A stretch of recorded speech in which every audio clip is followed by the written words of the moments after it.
Hello there.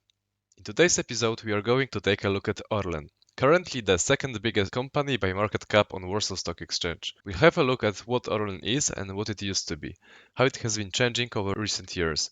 We'll get to know about Orlen's various business segments, their strategy for future and growth prospects. We'll check their financials, dividend policy, and talk about some controversies and risks. And at the end, we'll try to estimate if now it's a good time to buy Orlen shares. So, let's get started. A few years ago, I would call them the biggest Polish oil and gas company, but over recent years, they've been evolving and merging a lot. And now, more appropriate name would be the multi-utility energy company, one of the biggest, if not the biggest, in the Central Europe. In recent years, they vastly expanded the range of operations after a series of acquisitions and merging with other companies, with the most significant being the merge with Lotos, petroleum company, and PGNiG, gas company. In all of them, including Orlen, Polish government was the biggest shareholder, and to avoid monopoly accusations from European Union, they had to sell parts of business to foreign companies, like Saudi Aramco. This caused a lot of controversies, but we'll come back to this later. Now, let's have a look at Orlen's business segments. These are refining crude oil, petrochemicals production, energy and electricity production, retail, fuel station and pickup points, upstream oil and gas extraction, and importing gas and distributing it. We'll do a quick dive into each of them. Starting with the refining segment, we can see here that Orlen owns 7 refineries in Poland, Lithuania and Czech Republic. They are a regional leader in this market.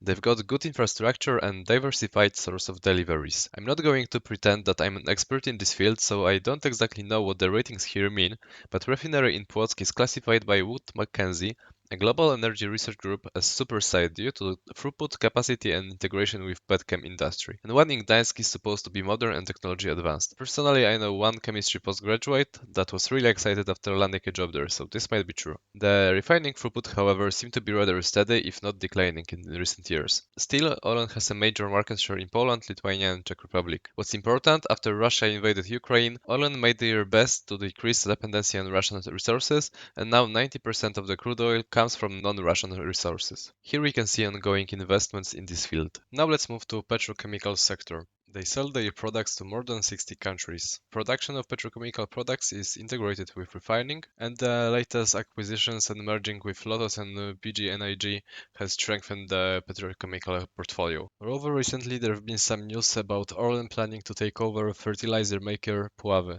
a stock that is also noted on the Warsaw Stock Exchange. Still, however, we can see here that the EBITDA in this year is much lower than in previous years. This is highly cyclical business, but I'm not sure if such a drop can be justified just by the cycles. If we scroll down the presentation, we can see that the sales volumes dropped significantly in each category of petrochemical products. Still, however, we can see that in this sector as well, there are some ongoing investments. Now let's dive into energy sector. Contrary to petrochemicals, this has been rapidly growing in recent years. Orlen's energy segment is transforming from a gas-based to renewable energy sources oriented. They are heavily investing in photovoltaic farms and offshore wind farms on the Baltic Sea. I expect that the share of renewable energy will quickly rise in upcoming years. Let's move on to another segment, retail. Orlen's fuel stations is probably the segment that Orlen is the best well known for. Here they claim that Orlen is the most recognizable and valuable Polish brand.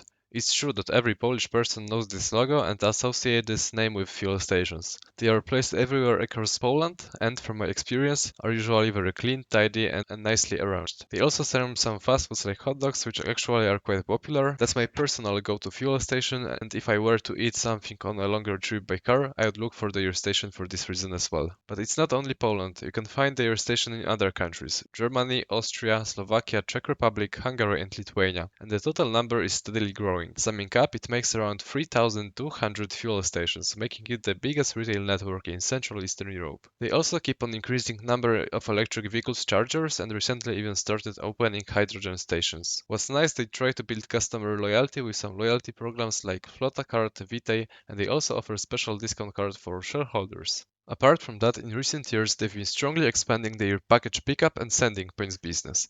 These points are located in private shops cooperating with Orlen, in their kiosk that they acquired with Polska Press acquisition, and in automated parcel machines.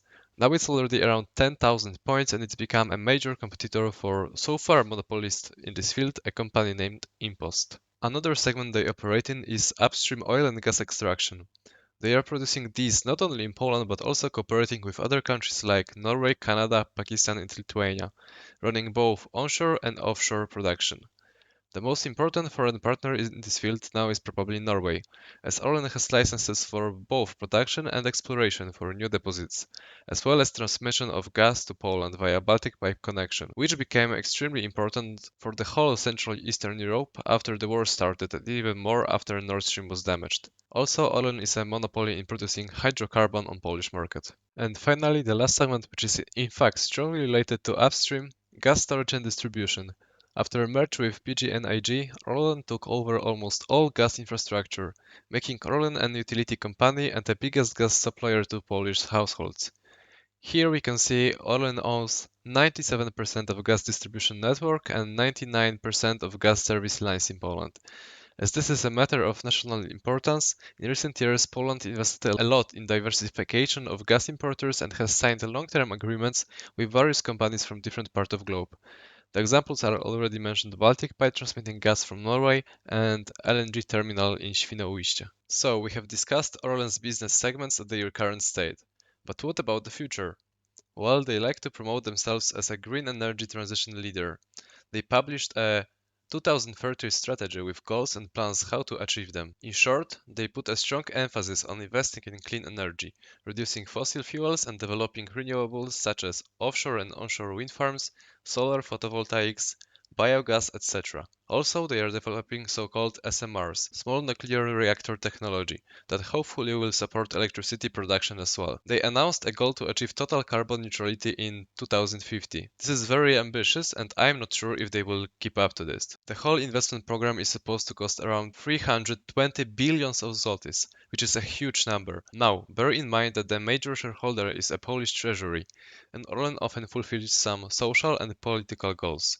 And this means that individual shareholders and their returns might not always be the biggest priority. Also, as we just had elections and the ruling party lost to coalition of opposition parties, it's hard to say what the future of Orlen will be. In past, opposition criticized current government decision to merge Orlen with PGNiG and Lotos for various reasons. Moreover, acquisitions of Polska Press was widely criticized not only in Poland but also abroad, as this is a media company and it raised some concerns about Orlen being used for political fights and to promote ruling party. And the current CEO, Daniel Obajtek, is strongly related to ruling party, so the new government probably will change Orlen's board.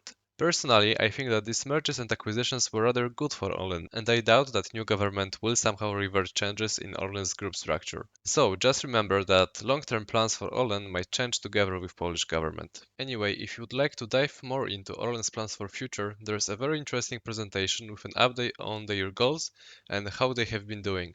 As I don't want to make this video too long, I won't get that much into details here, but check it out if you are potentially interested in investing in Orlen.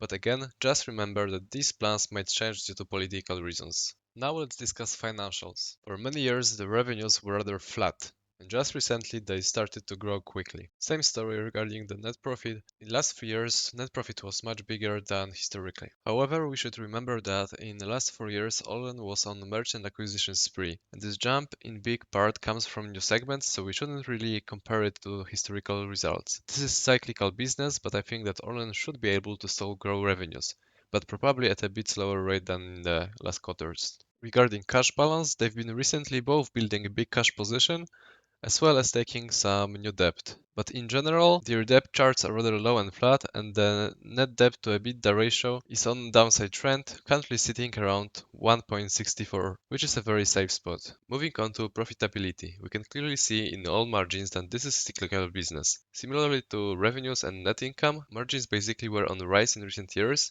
and started to go down again in recent quarters. Currently, net profit margin sits around 8.7%. What's worth noticing is that almost for each quarter, Orlen had net profit margin higher than industry average. Let's check one more ratio, return on capital employed. I think this is one of the most important as it basically tells us how many zlotys a company makes out of their capital. If they turn 10 zlotys into 11, that's not a great business.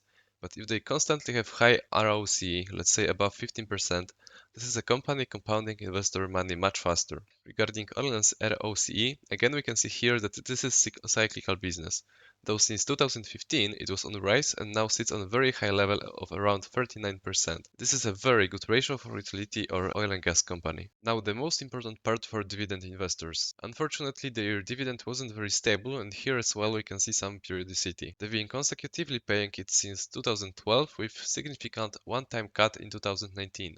But the overall trend is decisively upside. The last dividend was 5.5 zloty, which is over 3.5 times more than 10 years ago. The current yield sits around 8.83%, so it looks very promising. But is such high dividend sustainable? Well, the payout ratio sits at a very low level of around 20%, with only one of recent years jumping around to 50%. In the beginning of 2023, they announced a new dividend policy. They want to pay 30% of adjusted free cash flow generated in last year, but the dividend will not be less than the base level, which has been set to 4 zlotys and will grow annually by 15 groszy per share till the level of 5.20. So we don't know if dividend will be growing each year, as in some years they might pay more than this level and then go back to bottom line, but they want to maintain a strong trend up. This would be a guaranteed dividend increase of 40% within a decade, which, having in mind high current yield around 8.83%, looks quite solid. Now, the question is if they will keep up to this promise. As I mentioned already, this is cyclical business, and also Orlen might be restructured again due to political reason,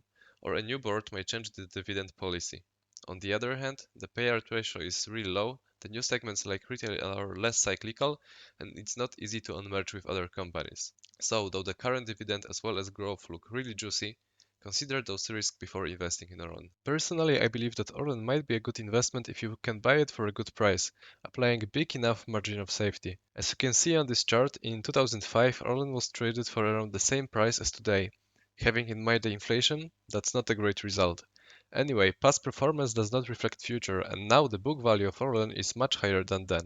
Currently, the price to book value ratio sits around 0.48 and price to earnings ratio sits around 2.30, which both are very low results and might suggest undervaluation. If we have a look at the historical price to book value ratio, it's currently one of the lowest in history, and as well for the price to earnings, it's also one of the lowest in the history. And having in mind the recent acquisitions and mergers, I think that this again might suggest undervaluation. Let's also check some valuation methods. For the 10 years discounted cash flow model, the fair value is estimated to be around 117 zlotys, which suggests a massive upside around 88%. Price to earning multiples method, valuation suggests a fair value of around 87%, with 40% upside here as well. One more metric I like to check for the dividend stock is to how much of the current price will be paid off with dividends in 10 years. Here we can see the dividend that was paid already.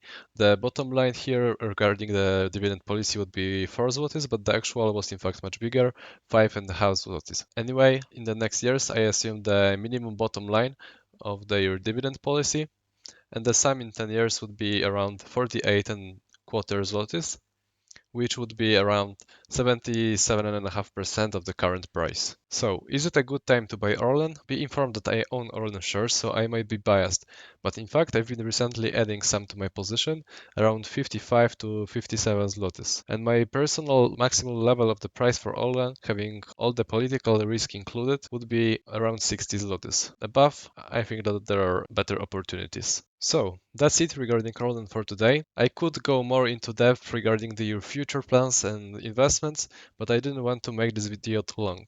Let me know if this kind of information is useful for you. Would you expect longer videos covering more details, or this format is just fine? Don't forget to hit that like and subscribe buttons, as this massively helps me out and boosts my motivation, and thank you for watching. Remember that I am not a financial advisor nor an economist. The content is strictly educational and informational. You should do your own research, and only you are responsible for your own financial choices.